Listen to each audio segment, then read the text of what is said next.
Bayangkan sebuah acara internasional yang disaksikan jutaan orang dari berbagai negara. Seorang artis mendapat kesempatan besar untuk memperkenalkan bahasa dan budaya negaranya. Namun yang menarik, beberapa figur publik Malaysia justru semakin sering menggunakan bahasa Indonesia ketika tampil di media, acara hiburan, maupun media sosial. Bahkan ada yang secara terbuka memuji bahasa Indonesia dan mengakui bahwa bahasa tersebut membantu mereka menjangkau audiens yang lebih luas. Mengapa bahasa Indonesia semakin sering digunakan oleh artis Malaysia? Apakah hanya karena kedekatan budaya kedua negara?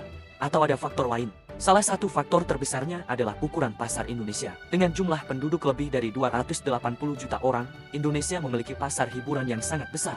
Musik, film, televisi, YouTube, TikTok, dan berbagai platform digital Indonesia memiliki jutaan hingga ratusan juta pengguna. Bagi artis Malaysia, kemampuan menggunakan bahasa Indonesia tentu menjadi keuntungan untuk masuk dan diterima di pasar tersebut. Indonesia juga memiliki hubungan budaya dan bahasa yang sangat dekat dengan Malaysia. Banyak masyarakat Malaysia memahami bahasa Indonesia. Begitu juga sebaliknya. Namun ada sisi lain yang membuat fenomena ini semakin menarik, yaitu persoalan identitas bahasa. Sebagian pihak di Malaysia mengkritik masyarakatnya sendiri karena dianggap kurang percaya diri menggunakan bahasa Melayu. Mereka menilai bahasa nasional seharusnya tetap memiliki posisi kuat dalam kehidupan sehari-hari, acara resmi, maupun industri hiburan. Indonesia juga menghadapi tantangan dari masuknya bahasa asing dan budaya global. Bedanya, Indonesia memiliki pasar domestik yang sangat besar. Disinilah bahasa berubah menjadi lebih dari sekadar alat komunikasi. Bahasa dapat menjadi kekuatan ekonomi dan budaya. Ketika semakin banyak orang menggunakan bahasa Indonesia melalui hiburan, secara tidak langsung pengaruh budaya Indonesia juga ikut menyebar. Inilah soft power. Negara tidak selalu memperluas pengaruh melalui kekuatan militer.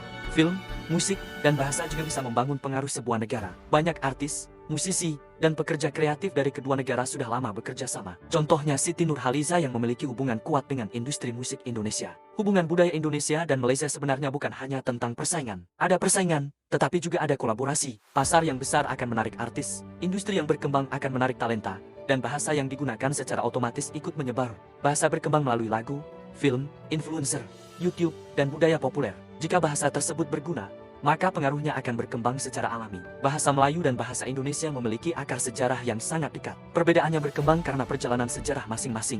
Kerjasama di bidang budaya dapat menciptakan pasar kreatif Melayu Nusantara yang jauh lebih besar. Seberapa besar sebenarnya pengaruh budaya Indonesia yang sedang berkembang di Asia Tenggara? Kadang pengaruh itu datang dari sesuatu yang sederhana. Jika tren ini terus berkembang, bahasa Indonesia berpeluang semakin kuat sebagai bahasa budaya dan komunikasi regional. Indonesia memiliki pasar besar, Malaysia memiliki ekosistem kuat. Keduanya tidak harus menjadi lawan, justru dapat membangun pasar budaya bersama. Bahasa adalah identitas, bahasa adalah budaya, bahasa juga bisa menjadi pasar dan kekuatan soft power. Menurut kalian, apakah ini tanda semakin kuatnya pengaruh budaya Indonesia? Tulis pendapat kalian di kolom komentar.